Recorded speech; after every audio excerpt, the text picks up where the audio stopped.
Hey, hello everyone. Welcome to Unique Academy. Right? So, how are you all? I hope you're doing great. Right? चल, तो we are back with your geography. Right? Last time हमने climate start किया था. We are done with your Indian climate. कुछ याद आ रहा है? Right? कि इंडिया के बारे में कुछ डिस्कस किया था. क्लाइमेटिक फैक्टर्स क्या क्या है जो इन्फ्लुएंस करते हैं. फिर बाद में इंडिया का मैप लेके आपको बताया गया था कि चलो गंदा हो रहा है थोड़ा सा. क्या बताया था आपको? बहुत ही ज़्यादा गंदा हो रहा है. हाँ, क्या कहा गया था भाई? वो क्वेश्चन सॉल्व करना है एंड में. तो आई होप कि आपने वो सॉल्व किए होंगे. नहीं किए तो आज कर लेना भाई याद से. ठीक है. अब क्लाइमेट पढ़ते हैं. आज पढ़ेंगे हम ब्राज़ील के क्लाइमेट के बारे में. ये होगा थोड़ा short video. Right. Last time क्या थोड़ा कॉन्सेप्ट समझाने लग गया था आपको, जो आज समझाने नहीं पड़ेंगे. आज बस फोटो दिखाएंगे तो आपको याद आ जाएंगे. राइट. और ब्राज़ील पे वैसे फोकस भी आपको कम करना है. Focus more on India. Right. चलो अब बढ़ते हैं आगे. तो रोज़ की तरह एक काम करना है. ये जो मैं आप दिखा रहा हूँ इसको अच्छे से ऑब्जर्व करो. ठीक है, एक मिनट. इसको अच्छे से ऑब्जर्व करो. ये ब्राज़ील का मैप है. ठीक है. इसमें कुछ रेनफॉल का पैटर्न दिखाया गया है, तो उसको ऑब्जर्व कीजिए अच्छे से. राइट. देखो क्या दिखता है. 1 मिनट लो आराम से और ऑब्जर्व करो इसका पैटर्न कैसा है, टेम्परेचर कैसा है, रेनफॉल कहाँ पे मैक्सिमम है, कहाँ पे कम है, एक्सेट्रा एक्सेट्रा. ठीक है. कीजिए कीजिए. मैं इसको थोड़ा सा रब करता हूँ तब तक. मैप देखना बहुत ज़्यादा इंपॉर्टेंट है, बात समझिए, क्योंकि मैप से ही आपके मैक्सिमम क्वेश्चन सॉल्व हो जाएंगे. राइट. तो देखो एक बार आप देख लीजिए, फिर मैं बताता हूँ क्या क्या देखना चाहिए था इसमें. थोड़ा जूम कर देते हैं आपके लिए.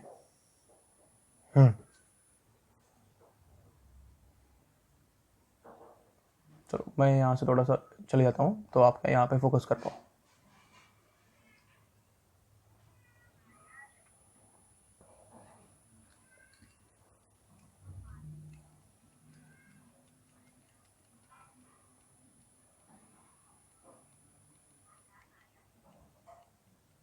ठीक है. चलो अब देख लिया होना चाहिए था आपने. देखा तो बढ़िया है, नहीं देखा तो मैं बताता हूँ क्या क्या देखना था, क्या क्या ऑब्जर्व करना था आपको. देखो कि यहाँ पे ये पैटर्न में सबसे ज़्यादा बरसात गिरता है, सब कुछ बता रहा है. अब यहाँ पे देखो ये एरिया दिख रहा है, ये वाला. यहाँ पे सबसे कम रेनफॉल है. ठीक है, इसका कुछ तो इंपॉर्टेंस है. फिर ये कुछ हाईलैंड्स वाले यहाँ पे पार्ट, ये कुछ डेमोग्राफिक आपको दिखना चाहिए था, रेनफॉल का पैटर्न. और फिर टेम्परेचर तो दिख रहा ही है कि कैसे किस तरफ कम हो रहा है. थोड़ा अगर मैच देखते हो तो थोड़ा मैच के हिसाब से देखो किस तरफ कम हो रहा है. राइट. थोड़ा मैथ्स है इसमें. राइट. कुछ नहीं. और दूसरी एक बात हमने बचपन में पढ़ी थी स्टार्टिंग लेक्चर में कि यहाँ से 2 लाइन पास होती है. देखो एक लाइन दिख रही है ये वाली, और एक लाइन दिख रही है ये वाली. ये दोनों का लाइन क्या नाम क्या है लाइन का, वो बताना चाहिए. चलो उससे पहले फटाफट क्विकली रिवाइज करो लास्ट टाइम आपने क्या क्या पढ़ा था इंडिया को लेके. इंडिया को लेके क्या क्या पढ़ा है हमने व्हेन कम्स टू क्लाइमेट. मैंने आपको 4 फैक्टर्स बताए थे मोटे मोटे, जिसके ऊपर क्लाइमेटिक फैक्टर डिपेंड करता है. चलो पेपर पेन लेना है. ठीक है. और इनको लिखना है अच्छे से, या फिर मैप बना लो छोटा सा इंडिया का ऐसे. यार क्यों हो रहा है भाई, बन क्यों नहीं रहा ऐसे.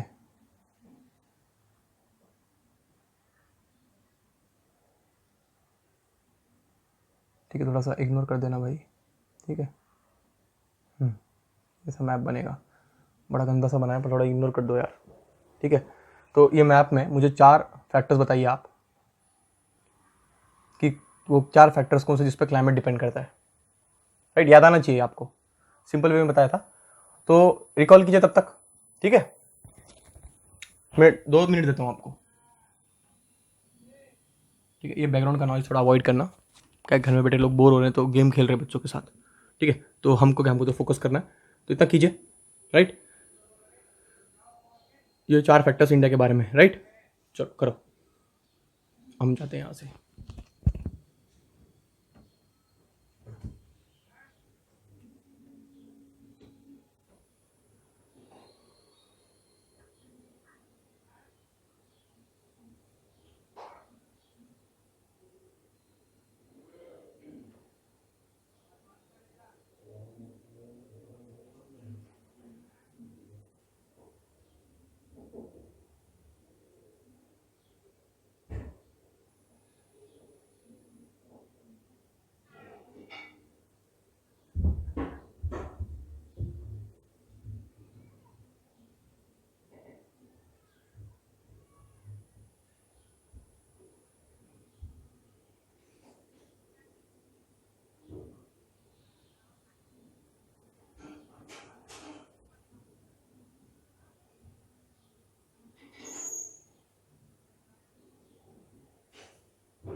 हाँ, कोशिश करना रिकॉल करने की।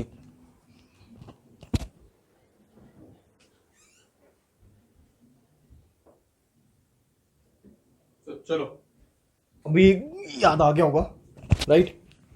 जिनको याद नहीं आया, देखो भाई अभी भी टाइम है, सिंपल टॉपिक है, डिफिकल्ट मत करना, ठीक है? थोड़ा सा मैप पे काम करते रहना, आराम से सब कुछ याद आएगा। क्या करना था पहले? तो सबसे पहले देखो, रब करता हूँ, साथ में बोलेंगे जिसको लिखा था। सबसे पहले क्या था बताओ? लैटिट्यूड।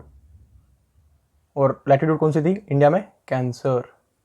फिर ऑल्टीट्यूड या फिर हाइट, ऐसा माउंटेन बना के दिखाया था आपको, राइट? फिर सी, रोल ऑफ सी या फिर ओशन, डिस्टेंस वहां से कितना है, ठीक है? फोर्थ क्या था? हिमालयस या फिर रिलीफ्स, इसको बोलते हैं रिलीफ। रिलीफ का रोल क्या था? जैसे हमारे इधर वेस्टर्न घाट, हिमालयस, इन सब का रोल था। फिर अरावलीज, ठीक है? इतना सब था। अब अरावलीज का रोल क्या है लिख के बताना है, ठीक है? अब हम बढ़ते हैं आगे, इसको लेके चलते हैं। चलो अब बढ़ते हैं आगे।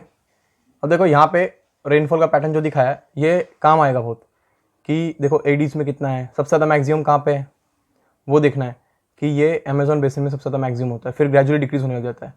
मतलब मैक्सिमम रेनफॉल कहाँ पे आ रहा है आपको? अमेजोन बेसिन में। और फिर ब्राज़ील की तरफ जाके थोड़ा सा कम हो रहा है, ये वाला ब्राज़ीलियन आइलैंड कहाँ पे आता है? ऊपर से, वेनेजुला से फ्रेंच गुयाना। ये ऐसा कुछ याद रखना है आपको, राइट? समझ में आना चाहिए। तो मैक्सिमम देखो रेनफॉल कितना हो रहा है और इंडिया में कितना एवरेज रेनफॉल है, दोनों को रिलेट करना है, ठीक है? और यहीं से ही आपका दूसरा क्वेश्चन भी सॉल्व होगा कि एवरेज टेम्परेचर कितना है वहाँ पे, कहाँ पे कम हो रहा है, कहाँ पे ज़्यादा हो रहा है, यहीं से मालूम पड़ जाएगा, ठीक है? चलो अब बढ़ते हैं आगे और समझते हैं कुछ बातों को, ठीक है? देखो अब ब्राज़ील में सबसे इंपॉर्टेंट बात क्या है, एक मिनट जूम करने दो तो समझेगा आपको, नहीं कि टेम्परेचर पे मेन रोल किसका होगा? एक चीज़ का होगा जिसका नाम है ये लाइन, ये दिख रही है, इसको बोलते हैं इक्वेटर। और फिर दूसरी लाइन चली गई नीचे से, थोड़ा जूम आउट करना पड़ेगा,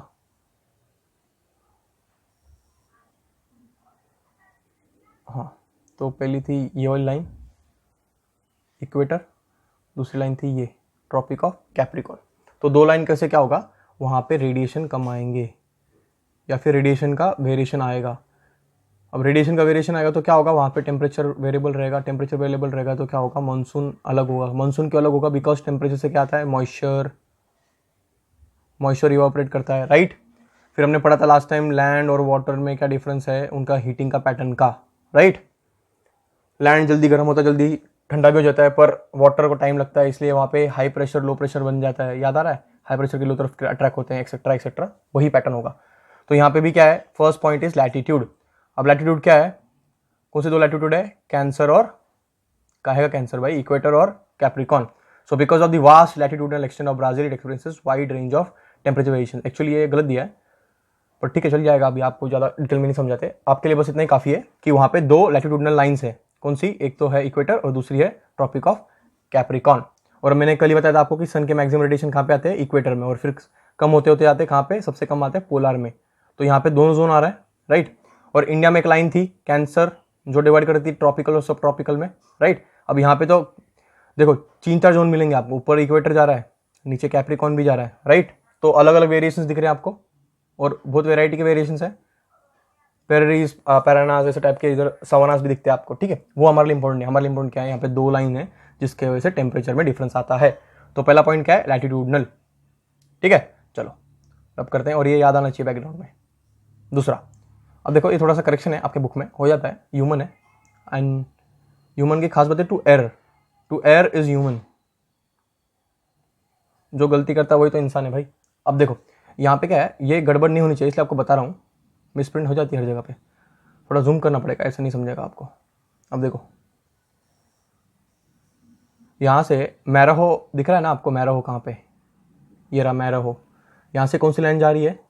यहाँ से आ रही 5 डिग्री, और इक्वेटर की लाइन कहाँ से आ रही है? उसके नीचे से आ रही है। तो यही इसमें टाइपो एरर है, ये इक्वेटर एक्चुअली यहाँ से आना चाहिए। और वो सेम ही अगर नेक्स्ट पेज में देखो आप तो वहाँ पे ये सही से दिया हुआ है, जैसे कि यहाँ पे देखिए, यहाँ पे बराबर मैराहो से, एक मिनट, मैराहो से 0 डिग्री जा रहा है, मतलब इक्वेटर जा रहा है। तो ऐसा कैसे होगा भाई, ऐसा कैसे होगा? तो ये टाइपो एरर है, दिख रहा है? दोनों को साथ में देखेंगे तो दिख जाएगा। अब देखो यहाँ से 5 डिग्री जा रहा है, और फिर वो 0 डिग्री हो जाता है यहाँ पे। एक्चुअल में सही कौन सा है, ये वाला सही है, इक्वेटर। ये थोड़ा सा मिसप्रिंट हुआ है, ठीक है। तो हमारे लिए इंपॉर्टेंट क्या है कि अम्पा रीजन या फिर मैरहो रीजन से इक्वेटर पास होता है। अब बढ़ते हैं आगे, करेक्शन तो होते रहते हैं। अब देखो क्या है, कुछ बातें समझाता हूं जूम करके, ठीक है। अब मैंने आपको क्या बोला था कि कल समझा होगा ना ITCZ क्या होता है, कि यहाँ से दोनों विंड्स आ रही हैं, देखो ऊपर से भी आ रही है, ये भी विंड आ रही है, तो दोनों विंड क्या होती है, यहाँ पे कन्वर्ज होती है, इसलिए कन्वर्जन बोलते हैं। कन्वर्ज होती है मतलब यहाँ से ऊपर जाएगी क्लाउड्स बनाएगी और यहाँ पे बरसात हो जाती है, इसलिए यहाँ पे टेम्परेचर नॉर्मल रहता है, ज़्यादा वेरिएशन नहीं आता इस जगह में, क्योंकि दोनों साइड से विंड आके यहाँ पे ऊपर चली जाती है, माउंटेन्स बनाती है और नीचे बरसात हो जाती है, राइट।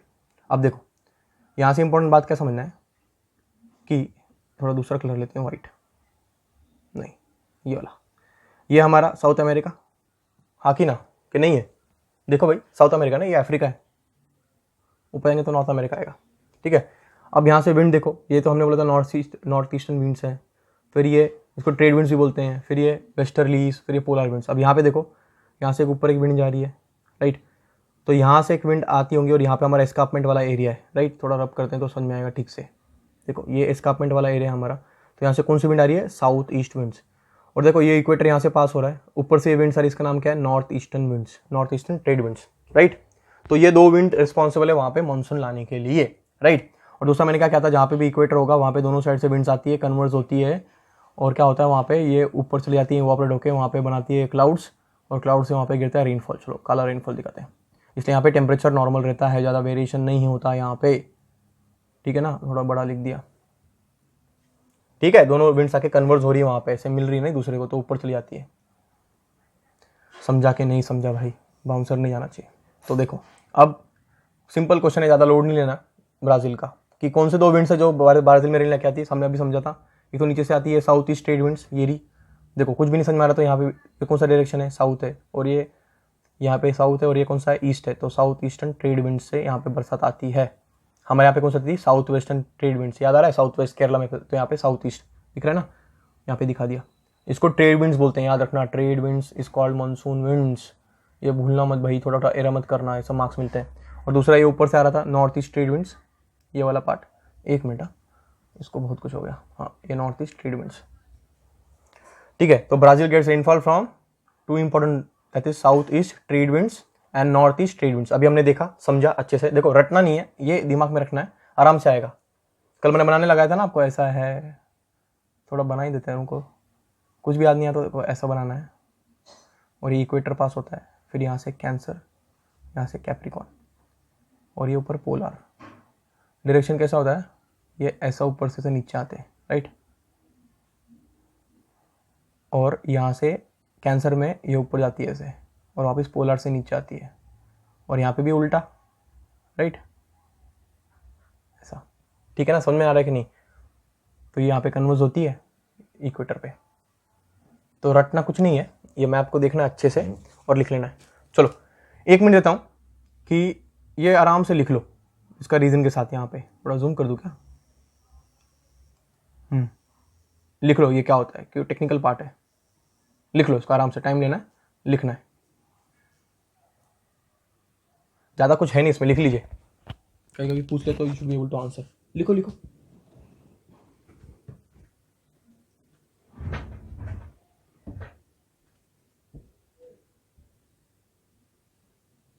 लिखना है।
चलो लिख लिया होगा ना, रट्टा नहीं ना, समझ के लिखना है, राइट। ऐसे तो होशियार बच्चों आप लिख लिए होंगे। और याद रखना दोनों ट्रेड विंड्स हैं यहाँ पे, ठीक है। और हमारे जैसे इनके पास भी कुछ ब्लॉकेज है जो रोकते हैं और कुछ ऑब्स्ट्रक्शन क्रिएट करते हैं, वही हम समझते हैं अभी नेक्स्ट स्लाइड में, ठीक है। चलो देखो, एक मिनट, सब कुछ उल्टा पुल्टा हो रहा है। Parts of Brazilian highland extend up to northern coast, हमने अभी देखा था ब्राजील हाईलैंड ऊपर आता है यहाँ पे, राइट, और ऐसे आता है तो नॉर्दर्न कोस्ट तक चले जाता है, ठीक है। Escarpment acts as an obstruction to winds coming from the sea and cause orographic type of rainfall in the coastal region. मतलब यहाँ से आ रहे हैं और यहाँ पे एस्कार्पमेंट वाला एरिया हमने देखा है, ये वाला पार्ट एस्कार्पमेंट है। अब वहाँ पे ऐसा माउंटेन है, राइट, तो यहाँ से विंड आएंगी तो वो क्या करेंगे, उनको ब्लॉक करेंगे। मतलब यहाँ पे रेन होगा विंडवर्ड साइड में, यहाँ पे चले जाएंगे तो ऊपर की तरफ चले जाएंगे इस साइड में, तो लीवर्ड साइड होगा, वहाँ पे डॉट क्वाड्रिलेटरल बनेगा, ठीक है ना। याद आ रहा है कि नहीं कल वाला। Beyond the highlands the effect of this winds get reduce. Reduce क्यों? क्योंकि उसमें मॉइस्चर नहीं बचेगा, वो ड्राई हो जाएंगी। ड्राई होंगी तो कुछ काम की नहीं होंगी, राइट। मॉइस्चर होगा तो ऊपर जाएंगी, क्लाउड्स में टर्बुलेंस क्रिएट होगा और फिर रेनफॉल होगा, पर मॉइस्चर ही नहीं होगा तो कुछ होगा क्या फायदा? नहीं। As result the rainfall gets minimum या फिर reduce. This region is rain shadow area and the region is called dot quadrilateral. कहाँ पे? देखो ये आराम से समझना है कि ये इसको उल्टा करना है। यहाँ पे समझना है कि एस्कार्पमेंट है, ये वाला पार्ट जो है वो एस्कार्पमेंट है, राइट। थोड़ा सा अलग ही लिख रहा है भाई। तो यहाँ से ऊपर जो विंड्स आएंगी उसको ऑब्स्ट्रक्ट करेगी, विंड्स को क्यों ऑब्स्ट्रक्ट करेगी भाई? जाने नहीं देगी यहाँ से। अब यहाँ पे नहीं जाने देंगी तो क्या होगा, मॉइस्चर ऊपर जाएंगे, टर्बुलेंस क्रिएट होगा, यहाँ पे रेनफॉल होगी। जब तक उसको क्रॉस करेंगे तब तक क्या होगा, मॉइस्चर निकल जाएगा और लीवर साइड में क्या बनेगा, रेन शेडो एरिया, मतलब वहाँ पे बनेगा डेजर्ट टाइप या फिर एरिड रीजन, ठीक है। और ये फिनोमिना इंडिया में भी है, कहाँ पे? अरावलीज, राइट, याद आना चाहिए, राइट। चलो करते हैं रब, और ये लिख लो कहाँ पे, देखो। और यहाँ पे अगर मैप में देखो आप आराम से, तो आपको स्टार्टिंग जो दिखाया था यही दिखाने की कोशिश कर रहा था मैं। ये वाला पार्ट दिख रहा है, सबसे कम रेनफॉल है यहाँ पे। क्यों है? Because of this rain shadow area. इस एरिया में आके वो रेन शेडो एरिया बन जाता है, इसको बोलते हैं डॉट क्वाड्रिलेटरल। क्लियर है? क्यों? Because of the orographic rainfall. Orographic rainfall क्या होता है हमने समझा स्टार्टिंग में, नहीं समझा तो ये फिर फोटो देख लो, याद आना चाहिए। यहाँ से ऊपर जाएंगे मॉइस्चर डिक्रीज हो जाएगा तो विंडवर्ड साइड में बरसात गिरता है, लीवर साइड में रेनफॉल नहीं हो पाता है, उसके वजह से वहाँ पे डॉट क्वाड्रिलेटरल बनता है। इंडिया में कहाँ बनता है? Aravallis, because of the desert बन जाते हैं उसके लिए, राइट। क्लियर है कि डाउट? आराम से देखना पॉज करके, ज़्यादा कुछ है नहीं ब्राज़ील का और ज़्यादा लोड मत लेना। चलो दूसरे पार्ट समझते हैं। Considering the temperature in Brazil, the northern part of Brazil is hot while the temperature in the southern part is comparatively lower. क्यों? देखो भाई, इक्वेटर है सबसे ज़्यादा यहीं पे आता है, और इक्वेटर वहाँ पे कैंसर और कैप्रिकॉन, इसका बीच का जो रीजन होगा यहाँ पे सबसे ज़्यादा क्या होगा, हीट होगी। मैंने आपको बताया था सबसे ज़्यादा रेडिएशन यहाँ पे था, और जैसे जैसे पोल की तरफ जाएंगे उसका रेडिएशन डिक्रीज होता है, राइट। तो यहीं पे देखो, यहाँ पे है इक्वेटर, यहाँ पे है आपका कैप्रिकॉन, तो यहाँ पे मैक्सिमम होगा ये वाले पार्ट में, राइट। और जैसे जैसे जाएंगे वो डिक्रीज होते जाएगा, राइट, कम होगा मतलब डिक्रीज। और हमारे यहाँ पे उल्टा है, साउथ की तरफ इंक्रीज हो रहा है, राइट। तो क्या समझा? Considering the temperature in Brazil, the northern part of Brazil is hot while the temperature in the southern part is comparatively lower. Seasonal variations are found in this pattern. Near the equator Brazil coast the temperature does not vary much. अभी equator में मतलब equator, near the equator at Brazilian coast, मतलब ये वाली part है ना, ये वाला पार्ट, इसकी बात कर रहे हैं Brazilian coast. Does not vary much. Normally क्या है कि जहाँ पे भी ओशन या फिर सी बाउंड्री होगी ना, वहाँ पे टेम्परेचर वेराई नहीं करते। क्यों? सोचो वाई, सोचो। इसके लिए लिंक क्या करना है आपको, लैंड, एक मिनट ना, हाँ, लैंड और वाटर वाला कॉन्सेप्ट, और फिर इसको लिंक करना है हाई प्रेशर से लो प्रेशर की तरफ, फिर इसको लिंक करना है मॉइस्चर से, और you will get the answer. इसके बाहर कुछ नहीं है भाई, ठीक है। नहीं समझे? समझाते हैं। इधर समझ लिया ना कि यहाँ पे नॉर्थ में टेम्परेचर ज़्यादा हॉट है और जैसे साउथ की तरफ जाएंगे टेम्परेचर कम होगा। अब बुक में दिया नहीं है, बुक में क्या नहीं दिया है, ये वाला पार्ट कि सन का रेडिएशन की वजह से सब कुछ खेल हो रहा है, समझ में आ रहा है। और दूसरा लैटिट्यूड, क्लियर। चलो आगे बढ़ते हैं। अब दी, एक मिनट, ग्रीन बढ़िया है, एक मिनट देना बस थोड़ा सा। हाँ, the coastal regions near the equator in Brazil differences in temperature are negligible. मतलब ज़्यादा टेम्परेचर डिफरेंस नहीं आ रहा है। क्यों नहीं आ रहा है? अभी समझाया था, high pressure, low pressure, moisture etcetera. तो वहाँ पे क्या होता है, दोपहर में सबसे ज़्यादा सनलाइट गिरती है, सनलाइट गिरती तो क्या होगा, लो प्रेशर क्रिएट होगा। अब लो प्रेशर क्रिएट होगा तो क्या होगा, मॉइस्चर इवापोरेट होगा। मॉइस्चर इवापोरेट होकर कहाँ पे जाएंगे, ऊपर क्लाउड्स बनाएंगे। क्लाउड्स बनाएंगे तो क्लाउड्स में ज़्यादा मॉइस्चर कंट्रोल कर पाएंगे नहीं, तो वो गिरेगा नीचे in the type of rainfall. Rainfall गिरेगा तो क्या होगा, जो टेम्परेचर बढ़ा था वो फिर से कूल हो जाएगा, इसलिए वहाँ पे नॉर्मल टेम्परेचर रहता है। समझ में आया, ज़्यादा टेम्परेचर में वेरिएशंस नहीं आते। कोस्टल एरिया में यही फैक्टर होता है। इसलिए देखो आप मुंबई जाओगे ना, यू स्वेट अ लॉट, पसीना लग जाते हैं ना, क्यों, उसका यही रीज़न है। समझ में आ रहा है कि नहीं भाई, बाउंसर जा रहा है तो फिर क्या कर सकते हैं। ठीक है, चलो। हाँ, अब एक मिनट देना, मार्कर चले जाते हैं वहाँ पे। Winds move in the vertical direction. Vertical किसको बोलते हैं, ये होता है हॉरिजॉन्टल, ये होता है वर्टिकल। कन्वेक्शन करंट बोलते हैं इसको, पर अभी हमारे लिए वर्टिकल दिया तो इतने में ठीक है। Moves in the vertical direction in this region. Similarly the convergence zone of the wind trade winds is weak here. Converse क्यों, अभी हमने समझाया था। इक्वेटर पे क्या होता है, पीछे वाली बात याद आ रही है, हमने क्या पढ़ा था, एक मिनट, ये ऐसा है, ये इक्वेटर है, ऊपर से ये विंड्स आ रही हैं, राइट, ऐसे विंड्स आ रही है ना, और नीचे से भी विंड्स आ रही है, दोनों कहाँ पे मिल रही है, इक्वेटर पे मिल रही है। कहाँ पे मिल रही है, इक्वेटर पे। और यहाँ पे क्या होगा, रेनफॉल होता है, राइट, उसको बोलते हैं कन्वर्जन जोन, ITCZ। तो यही बोल रहे हैं ये कि similarly the converge zone of the trade winds is weak here, as a result cyclones are not form. Converse नहीं हो पा रहे, क्यों, कन्वर्स कब होगा, देखो दो अलग टाइप के विंड्स एक साथ में आ रहे हैं, तो उससे क्या होता है, एक मिनट देना, दो अलग टाइप के विंड साथ में आएंगे, समझो हाई प्रेशर से लो तरफ से आएंगे, तो ये लो प्रेशर की तरफ घूमेंगे, देखो ये ऐसे आ रहा है लो प्रेशर, इसको टेक ओवर करने लगेंगे, तो इससे क्या होता है कि ये देखो क्या हो रहा है, हाई प्रेशर वाले जा रहे हैं किसके पास, लो प्रेशर की तरफ, और लो प्रेशर घूम रहा है उल्टा, ये इस साइड में घूम रहा है, तो लो प्रेशर घूम रहा है इस तरफ, तो दोनों एक दूसरे को ऐसे घूमते रहेंगे, और इससे क्या होगा, ऐसा साइक्लोन राइज होता है, राइट। साइक्लोन ऐसे ही आते हैं ना, पर यहाँ पे कन्वर्जन जोन ही नहीं है, दो सेम विंड कन्वर्ज ही नहीं हो पा रहे। वीक कन्वर्जन बताया ना उन्होंने, देखो क्या कहा उन्होंने क्या कहा, ध्यान देना है, ज़्यादा टेक्निकल हो रहा है तो समझना मत। देखो winds blow in the vertical direction, similarly the convergence zone trade winds is weak here, strong नहीं है, वीक है, इसलिए as a result cyclones are not form. That's why tropical cyclones rarely visit the coast of Brazil. क्यों, देखो high pressure जाएगा किसको take over करने, low pressure को, दोनों ऐसे घूमेंगे, दूसरे टेक ओवर करेंगे और ऐसे ऊपर राइज होंगे, उससे क्या आता है, सुनामी। सुनामी ठीक हो, जान दो, स्ट्रोम्स आते हैं, साइक्लोन्स आते हैं, एक्सेट्रा। हमने देखा है ना, पढ़ा है हमने, आए लो प्रेशर का आए होता है ऐसे, राइट, ऐसे ऐसे करके आता है, तो नहीं आ पाता क्योंकि दो विंड्स ही नहीं है। विंड्स घूमती ना, एक ही साइड में घूमेंगी और दूसरी चेस करने का उसको इस साइड में घूमेंगे, राइट, तो ये दोनों ऐसे घूमते घूमते फिर ये साइक्लोन बन जाता है, राइट। बचपन में पढ़ा था ना आपको, भूल कैसे गए, तो भूल गए तो भी ठीक है, इतना तो याद रख लो कि वीक क्यों बन पाते हैं, वहाँ पे कन्वर्जन जोन है नहीं, और कोस्ट्स में नॉर्मल टेम्परेचर होता है। अब समझाते कैसे, देखो इंडिया का एग्जाम्पल लेंगे, वो ब्राज़ील का खुद देखना घर पे, और खुद का दिमाग लगाना। एक मिनट देता हूँ आपको, पहले जूम कर लेता हूँ इसको, ये मुझे पता है कितना ध्यान दिया होगा आपने।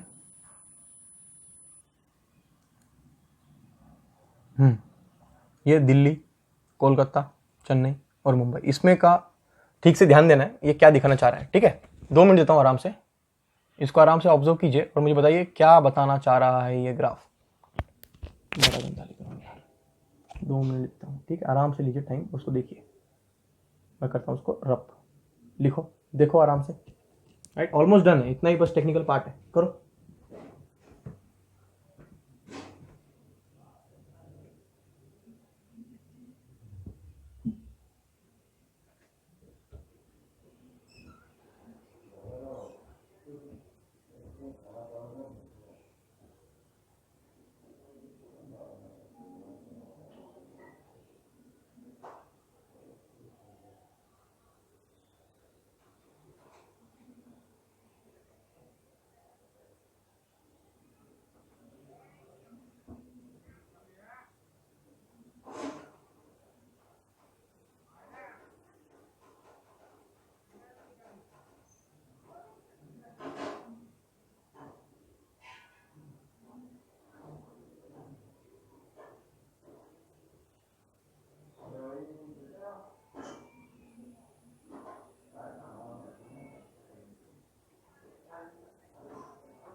चलिए देखो ऑब्जर्वेशन स्किल्स देखने थे यहाँ पे, किसके कितने ऑब्जर्वेशन स्किल्स हैं। तो देखो क्या क्या देखना था, क्या क्या देखना चाहिए था, वो सब आप पे डिपेंड है। थोड़ा सा जूम आउट करते हैं, देखो ये बोल रहे हैं थोड़ा मार्क कर लेते हैं। हाँ, ये लाइन बताती है मिनिमम टेम्परेचर, ये बताती है मैक्सिमम टेम्परेचर। अब देखो दिल्ली में आपको दिख रहा है कितना ज़्यादा टेम्परेचर वेरिएशन है, मतलब कि 20 डिग्री से स्टार्ट कर रहा है और हाईएस्ट कहाँ पे आ रहा है 40। कोलकाता में देखो 25 स्टार्ट कर रहा है, हाईएस्ट जा रहा है 35 तक आसपास, राइट। अब मुंबई देखिए, मतलब कि 30 से स्टार्ट हो रहा है और मैक्सिमम 35 में जा रहा है, मतलब सेम ही इसमें जा रहा है, कुछ ज़्यादा वेरिएशन है इसमें नहीं। फिर चेन्नई देखिए, कुछ 25-30 के बीच में और मैक्सिमम कहाँ तक जा रहा है 40 में। अब एक बात ऑब्जर्व किया आपने कि मुंबई में टेम्परेचर ज़्यादा वेरिएबल नहीं है। रीज़न, सामने क्या है, सी है, ओशन है सबसे पहले तो, ठीक है। उसके से वहाँ पे क्या होता है, मॉइस्चर आ जाता है। मॉइस्चर क्या होता है, धूप गिरती है सबसे ज़्यादा, धूप में क्या होगा, देखो सिंपल बात है, समझाते हैं। अब देखो सी होगा या फिर ओशन होगा तो क्या होगा, धूप गिरेगी, सनलाइट गिरेगी तो क्या होगा, ये पानी इवापोरेट होगा। वर्टिकल डायरेक्शन में क्या होगा, पानी इवापोरेट होगा। कहाँ पे जाएगा, ऊपर जाएगा। ऊपर जाने के लिए उसको क्या लगेगा, उसको लगेगा मॉइस्चर पकड़ता है इसको। मॉइस्चर ऊपर जाके क्या बनाते हैं, मॉइस्चर ऊपर जाके बनाते हैं लाल कलर के क्लाउड्स। हमारे लिए क्लाउड्स लाल कलर के, अब ये जाएंगे ऐसे ड्रॉप्स इसमें आके बनेंगे। अब एक टाइम का जिसका कैपेसिटी खत्म हो जाएगा पकड़ने का, तो वो क्या करेगा, उसमें टर्बुलेंस आएगा और वो गिरेगा नीचे बरसात के रूप में, राइट। अब याद रखना कि यहाँ पे स्टार्ट हमने किया था सनलाइट से, जब टेम्परेचर हाई था, रेनफॉल गिरने के कारण वो टेम्परेचर हो गया वापस लो, राइट। इसलिए टेम्परेचर डायरेक्ट वेरिएबल नहीं होता। तो यही रीज़न है कि कोस्ट में टेम्परेचर में ज़्यादा डिफरेंस नहीं दिखता हमें, right. This is the reason. अब उसका मैप ऑब्जर्व करना है, किसका, ब्राज़ील का, और वहाँ पे देखना है कि कहाँ पे ये चीज़ हो रहा है। बट मुंबई में समझ में आया ना आपको। तो देखो average annual temperature and precipitation graph, चलो ठीक है, कुछ भी नहीं है, क्लियर है इतना।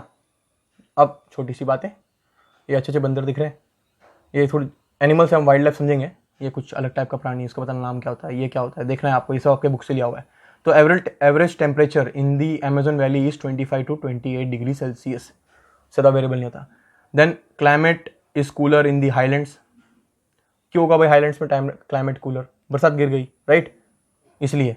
Then because of the proximity of the sea and the coast experience mild and humid climate. क्योंकि क्या होगा, मिल्ड और ह्यूमिड क्लाइमेट, क्योंकि टेम्परेचर बढ़ेगा, मॉइस्चराइज होगा, बरसात हो जाएगी, इसलिए मिल्ड और ह्यूमिड क्लाइमेट, क्लियर है। Amazon valley receives around 200 mm of rainfall, while the north eastern coast receives, north और ईस्टर्न कोस्ट मतलब ये वाला पार्ट, एम्पा बिम्पा समझ में आ रहा है, नीचे वाला साइड, एम्पा तो नॉर्दर्न में आएगा, उसके नीचे जब जाएंगे जेनेरो के नीचे, रिसीव्स 1000 to 1200 mm रेनफॉल। तो वेरिएबल है यहाँ पे सबसे मैक्सिमम, और यहाँ पे जाएंगे तो डिक्रीज हो रहा है। तो क्या समझना है, एवरेज टेम्परेचर कितना रहता है अमेजोन में, 25 to 28 degree Celsius. Climate is cooler, coast उसके वजह से उसका इम्पैक्ट गिरता है, रेनफॉल गिर जाता है, बस इतना ही याद रखना है और कुछ नहीं इसमें याद रखने लायक। अब देखो ये एकदम बच्चों वाली क्वेश्चन है, अब इसको आप आराम से सॉल्व कर सकते हो। In which area does it rain more, कौन से एरिया में, अभी पढ़ा था हमने। देन आइजोथर्म्स ऑफ ब्राज़ील, देखना है कि आइजोथर्म मतलब क्या, सेम टेम्परेचर होता है वहाँ पे, राइट, बचपन में पढ़ा था हमने आइजोथर्म, कुछ याद आ रहा है, वही बताना कहाँ पे सेम है। Then which direction are winds flowing towards, from which directions are the winds flowing towards Brazil. दो विंड्स थे, एक यहाँ से आ रही थी, एक ऊपर से आ रही थी, दोनों का नाम बताना है। What could be the reason behind that, what is the reason, winds flow कर रही, क्या होगा भाई, high pressure low pressure, right. अब यहाँ से साउथ ईस्ट विंड्स आ रही हैं, मतलब यहाँ पे होगा हाई प्रेशर, थोड़ा कलर चेंज करते हैं तो दिखने में अच्छा लगता है, यहाँ पे होगा हाई प्रेशर, और जहाँ पे जा रही है वहाँ पे होगा लो प्रेशर, वहाँ पे क्या होगा, लो प्रेशर, इसलिए ही जा रही है ना, और कोई रीज़न है क्या उसका, नहीं, और कोई रीज़न नहीं, high pressure low pressure, pressure difference, और वो क्यों हो रहा है, because of the heating pattern. What could be the obstruction in the way of this wind, क्या है भाई, escarpment. Which type of rainfall occur because of this, बताओ जल्दी, यहाँ से गिरता है, यहाँ पे जाएंगे तो खत्म हो जाता है, उसका नाम क्या है, बताना है। Correlate this winds and rainfall, correlate करो विंड से, कौन से विंड से कौन सा रेनफॉल आएगा वही बताना है। Which part of Brazil is the average temperature low, simple है। Identify the rain shadow area in the Brazil, ये तो बच्चों वाला क्वेश्चन है। डिस्क्राइब इट क्लाइमेटिक कैरेक्टरिस्टिक्स, एक बार रफ करते हैं तो, हाँ क्लाइमेटिक कैरेक्टरिस्टिक्स क्या है, वो कौन सा टाइप का रेनफॉल है और वहाँ पे ऐसा क्यों हो रहा है, रेन शेडो क्यों बन रहा है। In which area do you find a higher temperature, the considering the latitude extent of Brazil, where do you find the temperate climate in Brazil, कहाँ पे है कैंसर, और ये कहाँ पे है कैंसर, एक कैप्रिकॉन और इक्वेटर, इसके यहाँ पे टेम्परेचर का ग्राफ दिया हुआ है, तो कहाँ पे आपको लगता है मिल्ड है, वही लिखना है, ये दो लाइन में ही मिल जाएगा answer. Describe the winds blowing between 0 to 5 degree north south, ये 0 to 5 नॉर्थ साउथ, ये कौन से विंड से बताना है? अभी बताया था ना, ये इक्वेटर के ऊपर जा रही है तो विंड दिख रही थी, ऊपर से आ रही थी, राइट, वो जो वहाँ पे बरसात कर रही थी उसका नाम क्या है, उसके नाम पूछ रहा है। सिंपल क्वेश्चन है, लोड लेना है नहीं। What is the way to sail through this? Only way is maps. जितना मैप्स पे काम करोगे ना, कुछ नहीं आपको हेल्प करने वाला। ये नोट बोल रहा हूँ, ये रोट लर्निंग छोड़नी है हमें, राइट, और हमें समझना है प्रैक्टिकली चीज़ों को। प्रैक्टिकली समझोगे ना मैप के साथ तो ये सब क्वेश्चन कुछ नहीं लगेंगे, राइट। चलो करते हैं रब, और ये हो गया यहाँ पे चैप्टर ख़त्म। थोड़ा लिखने की कोशिश करते हैं हम यहाँ पे। तो हमारा क्या हुआ, ये चैप्टर यहाँ पे हुआ है हमारा ख़त्म, जिसका नाम था क्लाइमेट। तो देखो पहला चैप्टर हमने किया नहीं था, वो है बच्चों वाला चैप्टर, वो खुद कर लेना आप, कुछ डाउट लगे तो मुझे पूछ लेना। सेकेंड थर्ड चैप्टर हुआ हमारा ख़त्म, फिजियोग्राफी, और ये फोर्थ मतलब लोकेशन, फिजियोग्राफी, और ये हमारा क्लाइमेट। अब उसके बाद आएगा वेजिटेशन, ये सब है, तो कुछ ज़्यादा लोड लेने वाली बात है नहीं। ओनली वे इज़ कि मैप, जितना ज़्यादा मैप को ना आप बार बार रिवाइज करोगे यू कैन ईजिली स्कोर। देखो ज्योग्राफी में आपके 35 लाना बहुत ईजी बात है। 35 के ऊपर आपका राइटिंग, फिर presentations, how you right that depends, right. तो ये सब काम आपको खुद करना पड़ेगा भाई, मैप का प्रैक्टिस, और इसके बाहर कुछ नहीं आएगा। You can trust me on this, इसके बाहर कुछ नहीं जाएगा। लास्ट ईयर के पेपर देख लेना कि कैसे कैसे क्वेश्चन पूछे जाते हैं, ठीक है। चलो नेक्स्ट टाइम मिलेंगे। किसी को कुछ डाउट लग रहा है, कौन सा चैप्टर आपको लग रहा है ज़्यादा फास्ट हो रहा है, स्लो हो रहा है, तो let me know, right. Sir को बोल देना, शर्माना मत, राइट। एडमिनिस्ट्रेशन में कुछ शर्माना मत, पेरेंट्स से डरना मत, जो है बता देना, will work on it, right. चलो अब इसको हम करते हैं रब, और यहाँ के लिए हम रुकाते हैं चैप्टर को। चलो मिलते हैं आपसे जल्दी। चलो take care, stay home, stay safe. चलो बाय बाय।